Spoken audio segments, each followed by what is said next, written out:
and welcome to yet again another video. Today we are discussing how can you be able to change careers later in life. Maybe you're at a point in your life, in your career journey, that you feel like you really need a career switch, and maybe you feel you've taken so many years of experience and probably transitioning could be a challenge. I believe the insights we're going to share in this video will really come in handy for you on how to be able to transition. As usual, my name is Mary and I'm glad to be joined by Paminas in this discussion. Thank you, Paminas, for joining. Thank you, Mary, for having me. Yes, we're discussing about career change, and especially later on in life, and why do some professionals really consider career change later in life? So first is to tell you that, Mary, indeed career change is possible, even when it's late in your life. And this is a topic that speaks to me. Why? Because I've done this myself. So my first career was in finance, accounting. I'm a certified public accountant. Having done my undergraduate, so I worked in the finance and also accounting field. And I worked in that field for 6 years. And then I transitioned to HR, where I've been practicing now for over 10 years. So it's possible for you to change careers. Obviously, it's not as easy or straightforward. There are certain things that you have to do. But when I reflect back and also looking at the people that I help through the coaching process, what are some of the common reasons why people opt to change careers? Number one, it could be passion. So for example, myself, when I found myself performing some HR duties, I got interested in HR. And also, I had been given a leadership role when I was quite young. So I felt I was lacking. So I was going to help myself. So I undertook some certificate in HR, and that's the time I said, wow, if you are really to get the best out of people, you don't have to look at people as the way in accounts we look at them, you know, in terms of just pure numbers. So I found it quite interesting, and that's how I became passionate about HR, and I was able now to pursue HR as a profession. So passion is one of the reasons that people choose different careers. Another reason could be burnout. So you've done this thing for 10, 15 years, maybe, and for some reason you just feel tired. And you'd want to change, either to something that is not maybe as demanding or something that you feel passionate about. For example, there's a lady I was coaching, helping with coaching, and she's been a sales manager all throughout. And she told me, Paminas, I'm done chasing numbers. Now I want to become a manager, a general manager.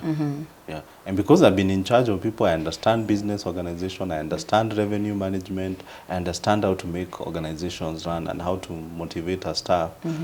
So we worked on it, and they were able to transition from being a sales manager now to a GM.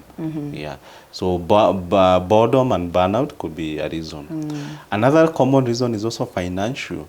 So you could be in an industry which is dying, and so you find there's no growth in terms of finances, in terms of what you're taking home. So it's also possible to jump ship and look at a career that maybe will remunerate you for the kind of skills or expertise that you have. And what is coming to mind is software development. Post-COVID, we've seen a high demand for professionals who have a software development background. And guess what, Mary? For you to learn software development, you don't need a 4-year degree.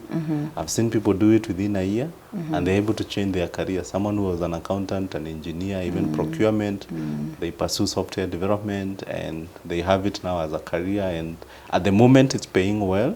I'm not a fan of you chasing fads, chasing what is latest, but it's working for them. What is the other reason? The other reason would be job market trends. And I give the example of the software developers. So careers, professions, they change. They have their lows and they have their highs. So sometimes if you find yourself in the low and you don't maybe see a lot of potential where you are, then you can also make a career change.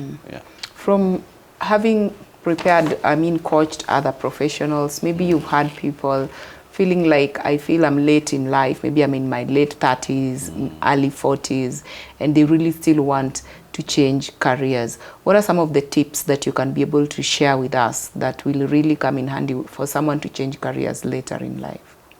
So the starting point is what I call a self-assessment. Where am I? What are my strengths? What do I want? And listen to yourself. Because, for example, for me, I came So I was in accounting, I wasn't finding fulfillment. Especially when I looked at what I was learning in HR, how to handle people, how to get the best out of employees. And you find it's a bit different from the approach I knew when I was in accounts, finance, you know. So assess yourself and see where I am and see what do you want, what are your passions, what are your strengths, yeah. And then that will help you at least start to form a picture of how the future would be and even where your skill set would be best applicable. For example, the example I gave of the sales manager, through the career coaching session, we were able to see that she's actually developed very good leadership skills and business acumen that would really help her become a GM. Yeah, so that was a starting point. So after that, consider you might need further training and education. So for me, I didn't just wish to be in HR. I had to go back to school. So I'm certified. So for me to practice HR, even for me to coach, I'm a certified HR practitioner. Yeah. So you might need to go back to school for further training. Another consideration is you seeking mentors and coaches. I've spoken this before. So when I was new in HR, I remember there was this HR manager who took me through the ropes. They helped me understood what are the documentation when you talk about a HR policy, how does it look like, employment contract.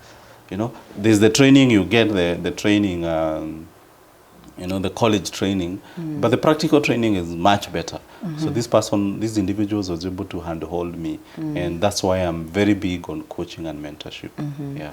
Another thing you can think about is please look at your finances, and especially the later you are in life, the finances become very critical, because sometimes if you're changing career, you might find yourself taking 1 or 2 steps back. So for example, if you're earning 100,000 today and you want to go to HR or another profession, you might find you may not start at the same level. Yeah. So are you financially capable of maybe taking a 1 or 2 years break as you organize yourself? Yeah, so those are critical questions to ask. Obviously, if you are starting a bit early, then if you only have 2 years of experience, 3 years, it will be possible for you to jump ship very quickly. And lastly, that aspect of you starting small. People forget this. But if you're changing careers, there's a possibility you'll not start where you are. So if in your mind you know that you need to start small, then that will really help you. Yeah. And I think that's where most people get stuck or struggle with that mentality, just knowing that you need to start small, because you may not start where you are at the moment. Exactly. Great. You talked about mentorship and just getting someone to handhold, to walk with you the journey. Why is a career coach's guidance very important for someone considering to change careers later in life? It's important for several reasons. Number one for me is objective assessment. So I know it's not an easy decision to make. And the more objective you are, the better. So for example, looking back, when I was changing careers, there were really no career coaches in Kenya. And the online space was not the way it is right now, where you can even seek services of someone in Europe. Because it's possible right now to do that. Yeah. So the value you get is if you're able to sit with someone and who's an expert, and they're able to be very objective and tell you, Mary, this is possible, this is not possible. These are the options that you have, and this is the best way to go about it. That will really make a difference. Number two, a coach will also, because we are professionals, we are experts of various industries, so I'll be able to tell you, Mary, if it's salary, this is where you'd fit in. In terms of skill set, this is where you even start. Yeah. There's a HR practitioner, and you probably know her. So she studied Rhoda. It's not a secret. So Rhoda studied HR way back 10 years ago, but she had never practiced HR. So she's been in operation and customer service. And now, 10 years later, she felt, I want to go back to HR. So she has the qualification, but she doesn't have the skill. So when we sat, she came for career coaching service, and I actually advised her, these are the steps that you need to take. And you know what Rhoda did? She joined our organization as an intern. At least she had the finances. She joined as an intern. And within the 3 months she's been with us, she's been able to learn the practical skills. And she's been very helpful, not only to us, but also to our clients. And that way, because of the practice she's getting, guess what? Within a 1 year period, she can be able now to be a HR manager because she already has the training. What she lacked was the practical skills. So when you look at those managerial jobs she's had in operation and customer service, and you blend them with the practical skills she's gained through our own mentorship, then that will really take her far. Yeah. I fully agree with you, because sometimes someone feels that I've been out of job for 10 years or so. How do I get myself back? And I know now this is where the support of a career coach really comes in handy. Exactly. Because you may have the general large goal, but now the coach will help you to break it down. Break it down step into sizable bits and get to understand this is the plan, this is what I'm working with, these are the milestones. For example, with Rhoda, I remember telling her, are you prepared to put a minimum of 6 months without seeing results? And she said it's okay. And I remember the first month she came, we didn't even pay her anything. But after that, because of the value she was adding, she was able even to start earning as a HR assistant. And we decided she can stay with us for an additional 3 months because we had work for her to do. Yeah. Wow, very insightful. Thank you so much for sharing with us. You're welcome. Indeed, as a professional, if you are at a point in your life where you feel you really want a career change, and maybe you feel it's a bit later in life, this is where career coaching really comes in handy. Feel free to reach out to us, and with the guide and support of a career coach, you are able to have a clear roadmap on where you need to begin and the steps that you need to take to get yourself to see yourself fully transitioning from where you are to a different career or profession that you want to take. The link below will guide you on how you are able to reach out to us, and we'll be glad to work with you that journey. Thank you for watching this video, and see you in the next one.